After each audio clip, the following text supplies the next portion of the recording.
Hello, everyone. My name is Cynthia Henry, and I'm the librarian for the College of Education. We're just on the main library website. To get here, you can type in library.ttu.edu. It's not the same URL as it is up here, but it'll resolve to the same page. And we're going to just talk about how to use the library resources for if you were in the College of Education. So we're going to come in here to the personal librarian square, and we're going to click on that. We're going to scoot down to the College of Education. We're going to use the curriculum and instruction, but you can also jump into psychology and leadership. Both these pages are set up very similarly, and I'm just going to click on that.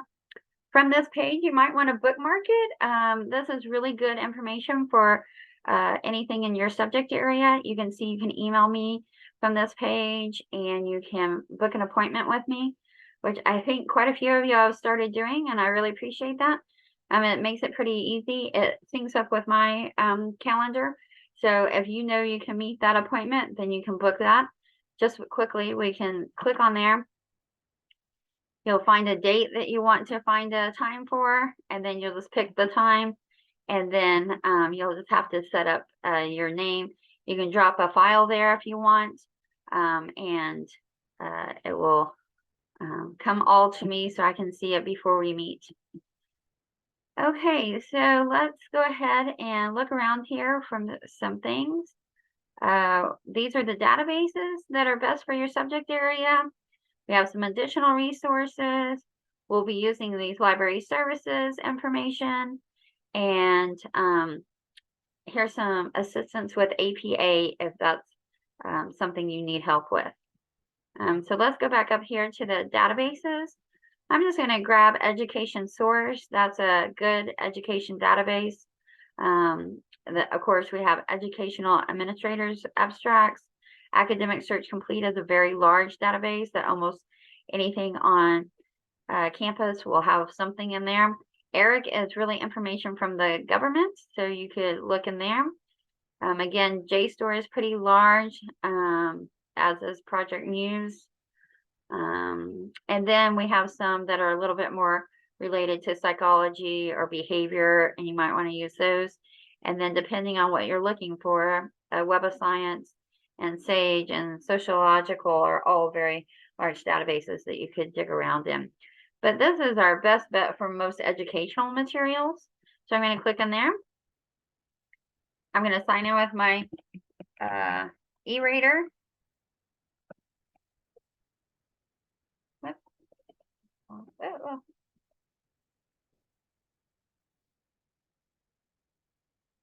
This is very much like it would look if you were off campus, in which I think a lot of y'all do search materials from off campus. Okay, so let's talk about this page. This is an EBSCO is the vendor here, but the title to this database is still Educational Source, like we clicked on to get to here. And I try to point that out because the difference of that is we have probably 200 databases from EBSCO. And I invariably every semester have somebody email me and say, oh, can you help me find this article that I thought I emailed to myself, but that email didn't come through. And if you can tell me educational source, I guarantee between the two of us, we can find that. But if you can only tell me EBSCO, this big vendor, it will be a lot harder to find. Now, I typically use the advanced search, so I'm going to click on that. And that just gives me a few more boxes to play around with here. And then at this level of where you're doing some kind of research for papers that you're turning in, I always encourage peer-reviewed. Now, peer-reviewed, scholarly, referee, jury, that's all the same terminology. And it just means that that article has been sent to a panel of experts in that field before that it was published in that journal. And so if you're specifically looking for like a newspaper article or a Newsweek kind of magazine article or a book, you would not want to check mark that book peer-reviewed. I think any kind of research that you're looking for where you need to cite a couple of resources for a paper, or you're doing some in-depth research for a dissertation, you would really want to be in that area. Okay, so let's go ahead and do some searching here. I thought we might look at distance education. And let's go ahead and search here, and we're going to see our number narrow down here, our results as we add some more terms. And then I thought we might look at higher education.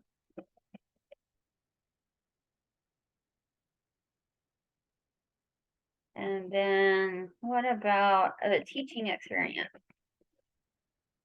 Let's see. I'm going to go ahead and narrow that down. So we're about 188. That's not too bad of a set, but we haven't set all of our limiters. Over here on the left, we can see the peer review is marked, and we have the checkbox marked. But then we're looking at the date range from 1995 to current. And I always try to search that like the last 5 years, the last 10 years. Here we are in the fall of 2023. So I'm going to go ahead and scoot us on up to 2019. That gets us just shy of 5 years, but I think it will be okay. Oh, and look, we have 63. Now this set probably is really good for us. It's not so large that we're not going to dig through all of that potentially, but it's a small enough set that the really relevant information is going to land towards the top. And that's what we want. We want to get through all of that research so that we can find really relevant information to whatever we want to be researching.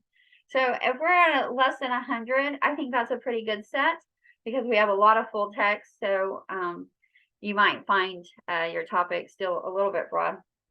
And then if we are down past, like 5, 10, 15, we really need to kind of think of some of our key terms here. Maybe look into a population like higher education or distance could be considered populations. Or we might want to think about what else other terms could we use here so that maybe we just hit the wrong term and we need to broaden back out a little bit or have a synonym. So a good example of that would be like if I use the word teenager, then I really want to use the word adolescent. So it's a little bit more research related. And so here we are. Let's go ahead and look at some of these. I'm just kind of scanning the titles here. Oh, okay, let's look at this one. It looks pretty good. I'm going to click on the title to this record. And so we're in record number 6. And here's the title here, Understanding Lived Experience of Online Learners. And then we have the authors here, and then we have the source line. So that source line is really the journal article that it was published in. So it was published in Online Learning in June of 2022, volume 26, issue 2, and that's the page range there. And let's talk about how journals are published. So we see the issue number is 2, but a lot of times you will have an issue number in parentheses. So anytime you see an issue number in a set of parentheses, just know that that's the issue number. And sometimes journals are published annually, weekly, monthly, every other month, sometimes seasonally. So occasionally you might see issue fall, issue winter. So don't let that throw you. That's really the citation that you need to be including. And over here on the right, you can see the site. And if you look at APA, then you can copy and paste this into an email for yourself or a Word doc, however you're going to store your research. I do caution you to go ahead and look at this, make sure it is set up the way APA really wants it. They really use this to try to make the citations the best they can.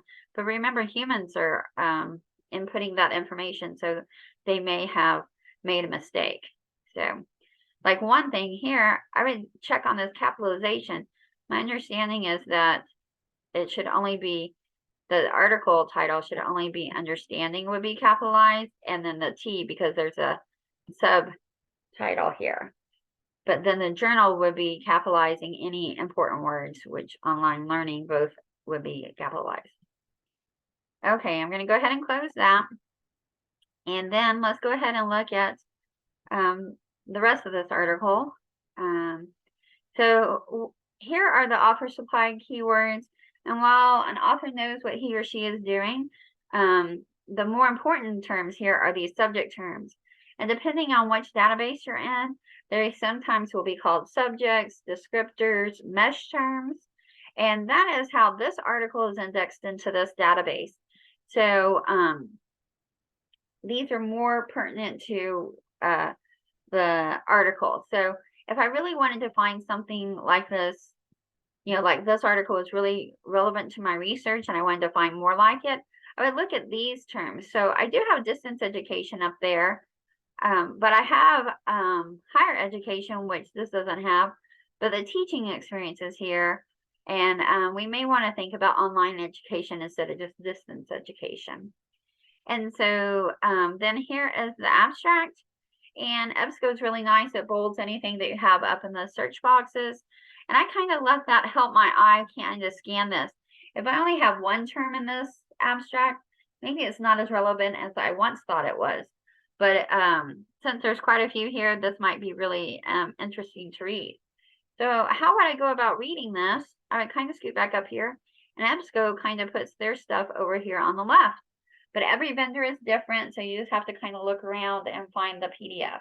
So let's go ahead and open this so we can see how that opens.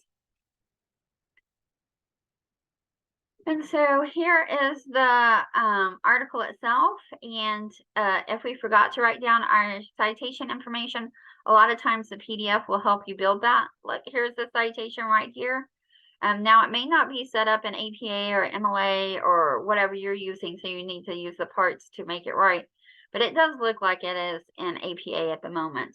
And look at this. They did put these are not capitalized as I suggested on the other page. Okay, so then if I wanted to look at this article, I could just scroll down and get that. The one thing that I do like to point out is the PDF is really kind of like a scanned copy of what it would look like if it was printed. Although a lot of times these things are not printed anymore, they're just born online. But that helps you build the citation, but also gets you the page number. So when you're citing something, you can really have that. And then a lot of times it will have charts, graphs, pictures, any kind of that built into it. Whereas occasionally you will see where you could get the HTML full text. And I encourage you to not get that unless that's the only copy you can get. I was just going to scan through here real quick and see if, like this table is probably not usually in the HTML full text. So that's why I always encourage you to get the PDF. Okay, so if I wanted to download this or print this, I would want to use these icons, not these outside icons. If I print it from here, it's only going to print this outside frame. So be aware of that. And I'm going to go ahead and click back onto our results list. And so here we are with a PDF right here. So we can see it from this screen as well. I just kind of like to get into the record occasionally, especially if I'm looking at the subject terms and reading the abstract before I try to download all these. I don't want to download something that I don't think I really will read, because then it will just be one more article that I have to dig back through. And let's see. Oh, and here's an example of that HTML full text to the PDF full text. In this case, I would always get the PDF instead of HTML. And then let's see here. Okay, let's see this. This is what I was looking for, sorry. If we just see the find it, there's no PDF here. How are we going to read that? So the find it is the library's links resolver. So if I click on that, it's going to look through all the other databases that we own to see if we can find the full text for you. Oh, and it did. It dropped us right straight into the article itself. And then they're asking for a lot of cookies, so you may see those pop up well too. Just go ahead and say okay. And then we have to be on the screen and kind of find where the PDF is. And so here it's this PDF. So I could click on that and it would bring up the PDF. So you can see it's slightly different. It does have the Adobe icon, but it's not colorized the way you would think it would be. And it does say PDF, but sometimes they say free full text, sometimes they just say PDF, sometimes they have the Adobe icon, sometimes they don't. I don't ever want you to get to a screen like this and not be able to find your PDF. That's a good time to email me. You can just email me that source line that we were talking about in the record. Or if you have the title and the authors too, that's great. But I just need to have that information. And either I will send you back the PDF itself, or I will tell you that we'll have to interlibrary loan that. And we'll talk about that in just a second. But I'm going to go ahead and load this up so we can see that it opens up in a slightly different way, because every vendor has it in slightly different setup. And so I could go ahead and download this, or I could go ahead and view this here. So however I wanted to store my research, I could print it, or I could store it. And so I'm just going to go ahead and get back on our results list. So we've opened a few tabs here, only because when the Find It opens, it opens to a new window. Let's see if we can find one other option, because we found the full text and we found it when the Find It finds it for us. But let's see if we can find one where it doesn't find it for us. Oh, this is a good example. So it found no full text for us. And so this will show us how to use the requested option. The requested option is linked to our interlibrary loan document delivery department. And so if I click on this, it's going to open my interlibrary loan account. And you see that it brought in most of the information, but not the journal title. So I can just pop back over here and find the journal title. It looks like it's the Journal of Education and Learning. So I'm going to copy that, come back over here. I can drop that in there, and then I'd be ready to submit. So our document delivery department works very hard to make sure that all our interlibrary loan requests are handled in a timely manner. If it's something we can deliver to you electronically, that usually is in about 48 hours. So if you put in items, Monday or Tuesday, you will definitely get it by the end of the week. But if you don't put in a lot of research or requests until like Friday, it won't be until the next week. So plan ahead. If you plan to write a paper Sunday afternoon, then make sure you do the research early in the week or the week before, so that you can have all the materials that you want. I'm not going to request this now because I don't really need this, but I'm going to show us around in this account. It's called our Iliad account, and it works with our document delivery service. So I'm going to click on main menu, and these are all the items that I can request. So we were just requesting a journal article. You can see my pending requests are down here. And then if I were to receive an article this way, I would get an email to my TTU email address, and it would say, come and look and electronically received. And so if I click on that, then here's all the PDFs. And so I could download, print them, store them, however I would it just outside of a database too. It's the same. It doesn't matter that you got it this way. Feel free to do what you need to with that information.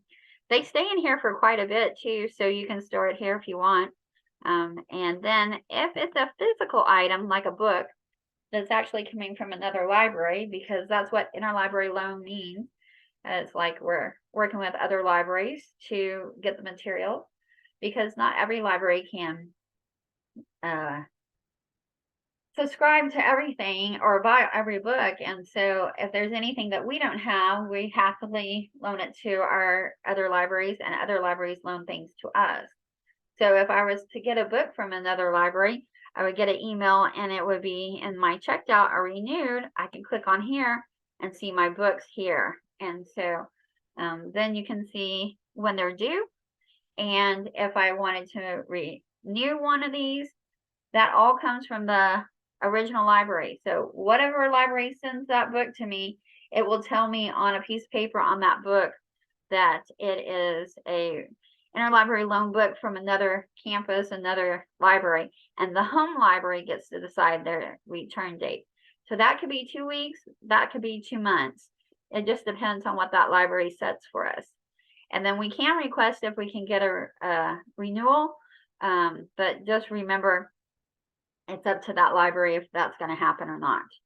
And if you were to wanting to set this up, let's get back on our main tab here where my picture is for curriculum and instruction. If I scroll down here, I can click on this interlibrary loan, ILL. That's what ILL stands for, interlibrary loan.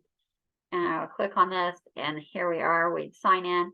If this is the first time that you're using this service, if you sign in, then the first screen you will see will have you create an account, and you'll have to use your TTU email address because that's the only one that we can email to legally because of copyright. So you have some privileges as a student.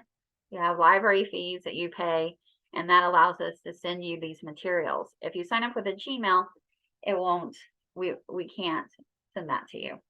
So, okay. I'm going to go ahead and get back in our database here, and I might clean up some windows. We were doing quite a bit of organizing there. That's basically how you do some research into a database. If you wanted to pull together some different citations, every database has a different way to mark them. Here in EBSCO, you just click on that little blue icon, and then it turns yellow. And then it stores them over here in the folder view or up here in the folder view. And then you could export these citations into a citation manager, either into EndNote or Mendeley or Zotero. And so I kind of use this screen as one more way of checking what I want to include or not, because I had to move them over here. And sometimes as you start searching, a lot of times I say, well, that's not too bad. But then when I get into a little bit more, so I may only want these last ones, and I can mark them. Or if I know I want everything on the screen, I can mark it all, and anything that is light blue will move over. And then you would just click export. And then you can see this RIS format. That RIS format is a citation format. And you can see you can move that into EndNote or Zotero. And Mendeley, you just download the PDF and drop it in, and it builds the citation from the PDF. So there you go. Okay, so I know people want to use this EndNote Web, but the last time I tried to use it in EBSCO, it didn't work. So that's why I just tell you to use the RIS format, and then you can automatically import it in there. Okay, if you have any questions about that, feel free to reach out to me. I'm happy to do that. Let's also look at Google Scholar real quick before we kind of wrap up. I'm going to do the same kind of searching here. I have my Google Scholar set to work with the library. I'll show you how to do that now. If you click on these three lines over here on the very far left, then I'm looking for the settings. Then I'm looking in this menu in the middle to the library links. And then I want to make sure that I'm typing in Texas. Oh. Texas Tech, but nothing else. And so what I want to make sure is checked is Texas Tech University Libraries FT at TTU Lib. That just means full text at TTU Lib. And then the WorldCat, Open WorldCat, that's just a large catalog that most of the world participates in. So feel free to leave that checked. Now I'm not going to check the Health Science Center or the law school, as I don't have online privileges at those libraries, but I can walk into those libraries and check out materials as a student or faculty at TTU. I'm going to click Save. I'm going to do the same search we have been doing. So we were looking at distance education, and it automatically runs it. So I'm just going to keep narrowing a bit. And higher education and teaching experience. There we go. So what we're really looking for is this FT at TTU Lib. So if I wanted to read this, instead of clicking on this record and looking at it on that page, because a lot of times, since it wouldn't know that you are affiliated with Texas Tech at all this way, it might suggest that you have to pay like $35.95. Well, you've already paid your fees. You don't need to do that. you want to use this FT at TTUlib. Now you could click on this PDF, Wiley. Now I know that Wiley is a large publisher, so I wouldn't feel too stressed about that. But maybe some of these, I don't know where they're coming from. Like, I don't know where that's coming from. So I wouldn't want to click on that because I wouldn't think that that might be a safe place for me to click for my computer. So I know this is a TTU Libraries link, and it will just get me back into the library page to find the full text. So I'm just going to click on that. It's our links resolver again, and then it helps me find where to find that item. Now, if we have several options to find it, you can use any one of these as long as the date range is appropriate for whatever database, for whatever article. So this is from article is from 2021. So this says that it is from 1998 on, but not the most recent available year. So that means that if it was in the last 12 months, it wouldn't be available here. But since this is older than the last 12 months, we could find it here. But we just recently added these options here, and you see the PDF here? So if you ever see this, I would just go ahead and get it. And it's going to take a second to walk through that screen. And that library key is just another tool that the library has deployed so that it makes it a little bit easier for you to find what you need. And here you are again. You can read this, you can download it, you can print it, and you'll be all set. So I'm going to close this, and we're back in our links resolver. But since we're in Google Scholar, it doesn't populate to a new window, so I have to click back there. So let's look at something next. So this one doesn't have the FT at TTUlib. What are we going to do with this one? Well, I'm going to click on this and see if we can see this little get it at TTU. That usually means we don't have it in full text, but we could probably borrow it through interlibrary loan. And I would click on that, and it would open it for me. Oh, but we do have this in online access, so I could just go ahead and read that real quick if I wanted to. But if not, I would use this request it, and it would be delivered to me quite quickly, like in 48 hours, as long as it's not a book. And let's see, sometimes on this page it's a little overwhelming. You can see that the title of the item is here, and then the authors are in green right below that, and then usually the journal name is right there. But if there is a little item out here, sometimes it says book, but this is still from a journal because it's just HTML. I was just seeing if we could find a book. I don't see a book, but occasionally you will see one here, and you can know that those would all be, unless we had an ebook option, which we're getting more of those, you would be requesting that through interlibrary loan. So that's just a little bit about Google Scholar, and I think that saves you so much time. Especially I use Google Scholar if a professor has said, oh, read this item, or I think this article that I just randomly ran across would be perfect.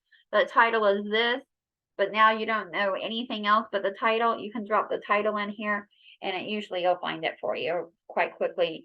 You don't have to know where it's indexed in one of the databases to be able to find it. So I'm just going to scoot back to our main database here one more time. And that's how we kind of use the information here at the library.